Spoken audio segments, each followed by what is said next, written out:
Bon, là, je suis pas chez moi en ce moment, donc je vous fais une petite vidéo là, comme ça, parce que on est toujours à l'affût, on est toujours numéro 1 sur les news sur cette chaîne, et je vous ai trouvé un extrait en version longue d'un passage d'un humoriste américain que vous avez peut-être vu en version courte sur Twitter. En gros, c'est un humoriste qui va mettre une PLS à un journaliste par rapport au conflit israélo-palestinien.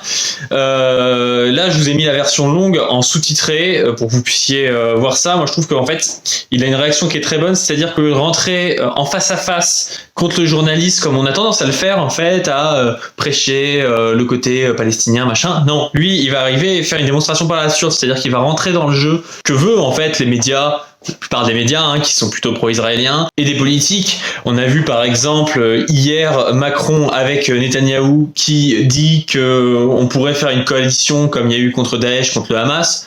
On sait très bien ce que ça veut dire. Ça veut dire quoi? Ça veut dire donner plus d'armes, de renseignements, en gros participer à la guerre, que ce soit contre le Hamas et que ce soit contre des actions terroristes ou je sais pas quoi, ce sera contre Gaza. Donc voilà, en gros toute cette classe politico-médiatique qui rentre dans une espèce de loi du talion, qui sous prétexte qu'il y a eu des victimes civiles du côté israélien, veut bien qu'il y ait des victimes civiles et qu'il y en ait un maximum du côté palestinien. Donc ce que va faire cet humoriste, c'est justement dire oui bien sûr, non mais on peut en tuer, on peut en tuer le plus possible. Et puis il va montrer en fait que si on part de ce principe-là, c'est la porte ouverte à tout et n'importe quoi. Et c'est quand même marrant de voir des gens qui vont, de l'extrême droite, on pouvait être au courant, mais qui vont jusqu'à Marine Tondelier, qui dit que Israël a le droit de riposter, a le droit de se défendre, machin. Quand on pense ça, en fait, c'est le rétablissement de la peine de mort pour des gens qui, en plus, ne sont même pas des gens coupables de quoi que ce soit, parce que la plupart des civils palestiniens n'ont pas participé au déluge d'Al-Aqsa ou des choses du genre.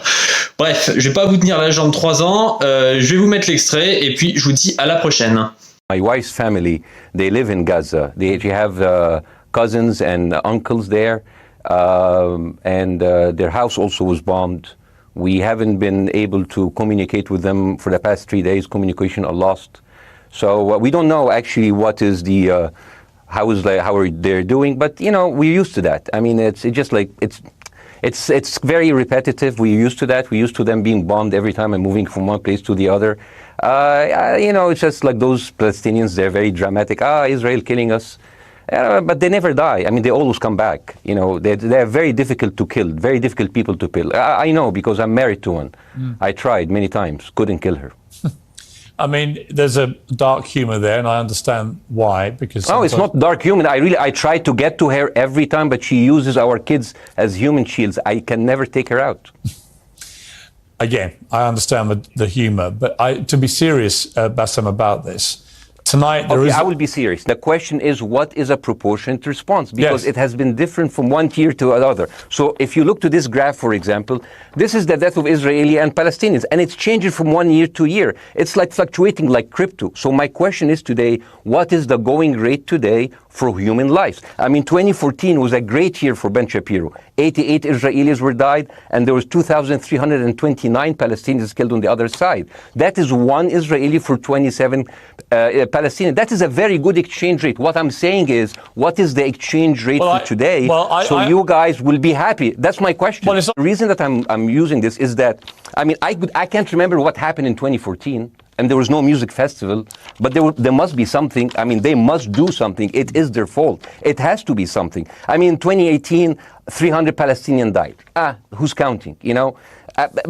So the thing is, what my question is, let's find what is the exchange rate for human life today so we know, expect the future death of Palestinians and we'll be happy to it. If you were Israel, what would you... If I was Israel. If you were Israel and that had happened to you, what would you think would be the appropriate way for the country to respond?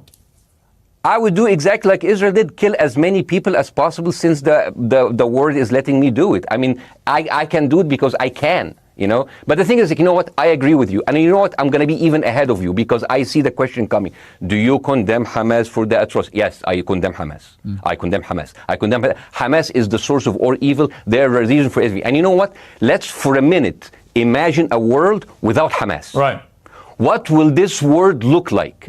Let's give this word a name, and let's name this word the West Bank. Hamas has absolutely no control in the West Bank, and since the beginning of this year, only through August, 37 Palestinian kids were killed. No music festival, no paragliding, no Hamas. Since the occupation of the West Bank, 7,000 Palestinians were killed. No music festival, no paragliding, no Hamas.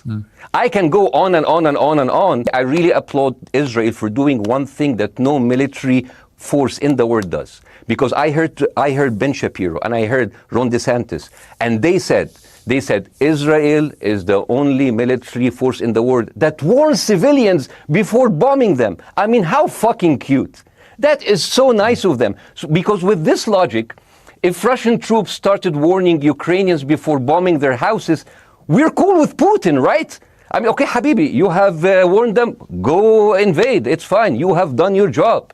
I mean, the thing is, and I understand, and I also heard Ben Shapiro talking about Human Shield. So you remember my wife's family, they live in Gaza. So I asked them, I told them, when Israel give you the nice warning, the cute warning, does Hamas force you to stay in your home so you can be bombed and use as human shield? You know what? Hassan here, my wife's cousin. He's a loser. You know. He told me. You know, when I asked him, does that happen? He told me, no.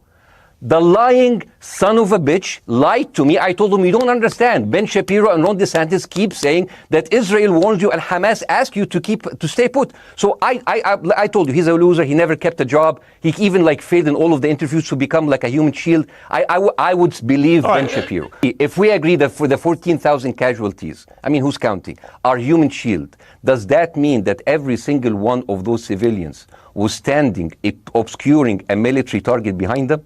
Because that's a lot of weapons. I mean, Hamas is packing. No, of course it doesn't. And look, it doesn't. So there's some collateral damage. Lots of collateral damage. Yes, it's fine. Yeah, you kill some to save some, and then kill some more. Yeah, I agree. Yeah. Well, what would you think would be an appropriate response by Israel to what happened? Well, these are years of disproportionate responses of Israel. Right. Did it solve the solution? Did it solve the problem? Did it work before? So it will work. What will be the surprise this time? What will be the twist that will make this work this time? What will be different this time? Seriously, I mean, this is only the last 15 years. Nikki Haley, the American presidential candidate, said, we are in Israel in this because it's a fight between good and evil. Now, if you already decided someone is good, he can do no evil. And if you decided someone is evil, it's good to kill them. Killing them is good. You see, and the thing is, it is not like something new. I mean, I look at history and I see, I'm sorry to say this, but Westerners has always dealt like this with indigenous people. You first treated them like savages, Native American, First Nation, Aboriginal. They're savages. Kill all the savages. And then when they're almost extinct, you start feeling sorry for them, like animals.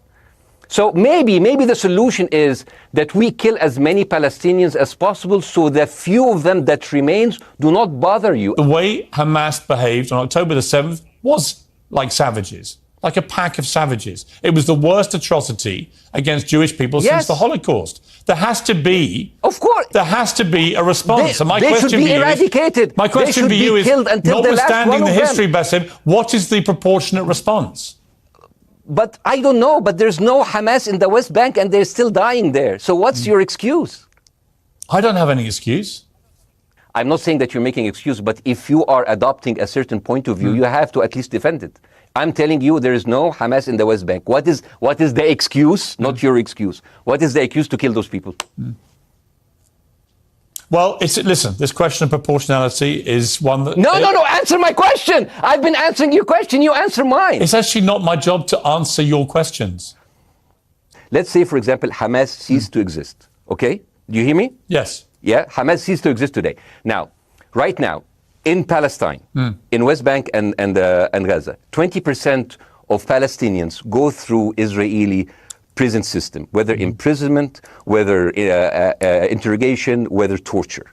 And the rest of them, they live a life of daily loss of land, of homes, of life, and they are suffocated by this. So let me ask you something. If you are a Palestinian living into these conditions for decades, would you sympathize with your oppressor or sympathize with the people who claim they resist them even if they are terrorists? Israel always victimizes itself, and I have never seen a victim putting their oppressor under siege and bombing them 24/7.